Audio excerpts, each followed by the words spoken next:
this is weird now. Hey guys, it's Reagan, and today I'm going to be doing my January wrap-up, which is when I tell you all the things I read in January. So in the month of January, I read a total of 8 things, 6 novels, 2 graphic novel memoirs, who knows what to call them.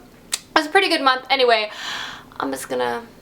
the first novel I read was actually a young adult book. It is The Walled City by Ryan Groudon. So this novel is inspired by a true city, walled city in China, and this is also, I guess, kind of set in China. It's kind of hard to tell, but it follows 3 different perspectives of 3 youths in this city who are very much wanting to escape, and their lives kind of start to intersect as they all 3 try to work to leave the city. The thing that I most enjoyed about this novel, besides the plot being really fast and gripping and the characters being really interesting, I liked that the author, especially in a young adult novel, made bad things actually happen to the characters.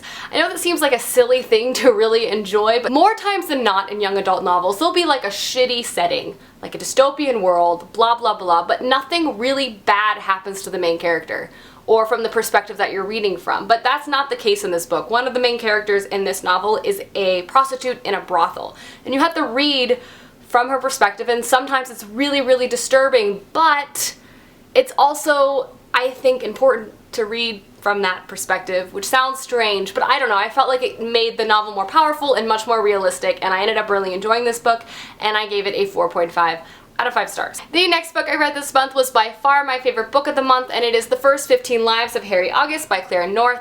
This book was so good. I didn't know what it was about going in, which was probably for the better, and it was so great. This novel follows a man named Harry August who has a peculiar thing going on with him. Basically, he is born, he lives his life, and then he dies, and then he is reborn at the beginning of his life, again, with all of his memories from his past life. So he just keeps living his life over and over again, same thing, retaining all of his past memories. Now, in the middle of his 11th life, he is approached by a young girl who tells him that the world is going to end, and he needs to figure out what the crap that is all about, and he needs to fix it. This novel is so freaking good.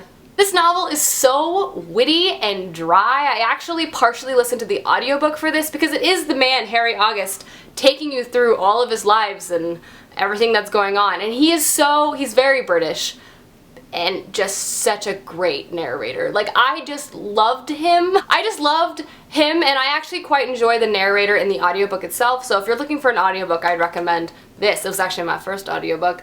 And I don't know, this book had a touch of whimsy and science fiction and just time travel-y things, which I just enjoy, like parallel life and existence stuff. It was really great. I gave it 5 stars. You should read it. Next up, I read 2 graphic novel memoirs, which is Mouse 1 and Mouse 2. These are highly acclaimed graphic novel memoirs following a man who is chronicling his father's time in life, basically leading up to World War II, his father's experience in Auschwitz, and then kind of after. I didn't really know what to expect going in. And obviously it famously has that whole thing where like the Nazis are the cats and the Jews are the mice.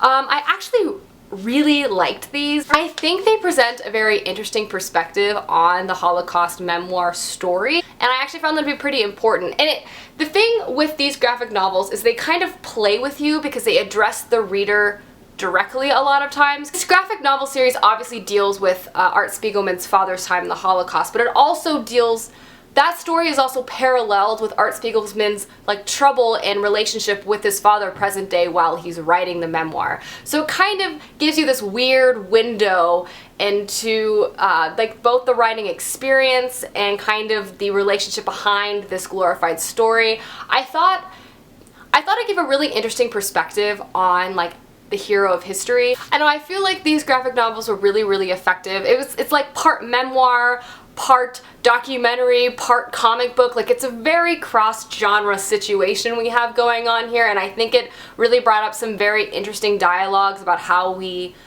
perceive survivors in major conflicts. I also felt the metaphor of the whole cat and mouse thing to be really effective. I know some people I have seen who've reviewed these in the past kind of commented that they didn't feel like it was necessary. I thought it was an interesting touch that I appreciated, and I actually felt it to be very necessary. I thought it was a cool thing to be done. Anyway, these are really good. I can see why these are taught in school and stuff, because they're quite thought-provoking, and I gave them both 5 out of 5 stars. Next thing I picked up this month was a book I've actually owned for like 2 years, so I figured it was time to finally read it, and it was A Scorpio Racist by Maggie Stiefvater. This was nominated for the Prince Award, so I figured it was probably going to be pretty good. I thought this book was pretty good. Like, this follows a young girl and a young boy who live on this sort of weird, magically realism-y island off the coast of England where horses come out of the sea every year that like eat humans and animals, and there's this race where you have to ride the seahorses. Overall, I thought the characters in the plot were pretty interesting. I found it to be okay, slightly confusing, honestly. Sometimes names were a little hard for me to follow, which I usually don't have a problem with, so I'm attributing that to just this book. But by far the strongest aspect of this novel was the writing. I really like Maggie Stiefvater's writing. I've read The Raven Boys by her as well. I thought it was really engaging, and I liked her metaphors, and I just enjoyed the ambiance that she created in this story. But like I said, the plot and the characters were just like, eh, so I ended up giving this a 4 out of 5 stars. It was good. I would read it if you're interested. The next 2 books I read were entirely impulse reads. I don't even own them. I just bought them on my iPad, and it is Slammed and the sequel, Point of Retreat by Colleen Hoover. Was it Point of Retreat? Lord knows. These are 2 contemporary new adult novels following a young girl named Lake, which is a ridiculous name, who moved somewhere else because her father died, because you know, you always have to have a tragic beginning in these stories. She meets this super hot, perfect man boy. They go on a date, they're like, woo, and then turns to find out he's her teacher. And it's their story. So if you didn't gather from how I described the synopsis, these books are absolutely ridiculous. I think I was just in the mood for something absolutely ridiculous, and they were. But they were in fact absolutely ridiculous. Clearly this is like a new adult romance story. I thought it was pretty good in execution, but I wouldn't say it's my favorite romance I've ever read. In fact, I wasn't really attached to any of the characters or their actual story, and I actually had a problem with, I felt like all the relationships, romantic and not romantic, in this book happened so fast. Like, all of a sudden everyone was best friends and they were just like telling each other all of their issues and problems and family stuff. Maybe that's just me, but like, I don't tell people that in like my first meeting with them. I just thought it was a little weird how everyone was like instantly best friends or instantly in love, but what are you gonna do? That being said though, I flew through these. I read them both in like less than 24 hours. I literally just sat down and read both of them. They're very addicting. I found the first novel, Slam, to be better than the sequel, Point of Retreat. I gave the first one, Slam, 3 stars, and the sequel, Point of Retreat, I was honestly just annoyed with all the characters all the time, and I gave it like 2.5 stars, maybe 2 stars. It was alright. I mean, if you're interested in reading like a new adult novel, read it. But it's like okay, in my opinion. I know everyone loves Colleen Hoover, but I was just like, eh. And the last novel I read this month was very exciting, and it is Darker Shade of Magic by V.E. Schwab. Now this book isn't out yet. It comes out at the end of this month.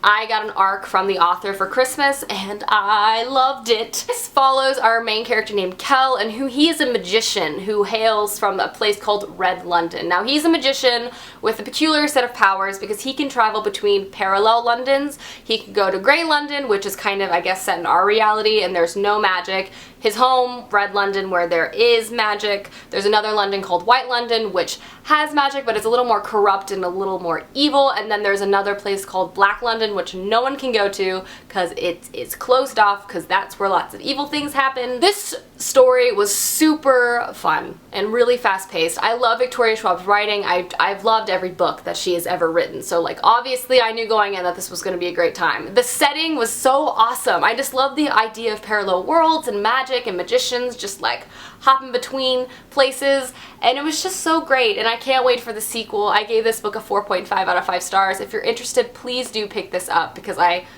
it's worth the read, I would say. Definitely, for sure. Plus it has the lovely hints of Victoria's dry humor and sass in here that just makes you chuckle while you're reading it. It's just a great execution for a novel. Vicious is still my favorite, but this is definitely a close second. So alrighty guys, those are all the books I read in the month of January. Let me know down below the favorite book you read for this month, and I will see you guys soon with another video soon. Goodbye!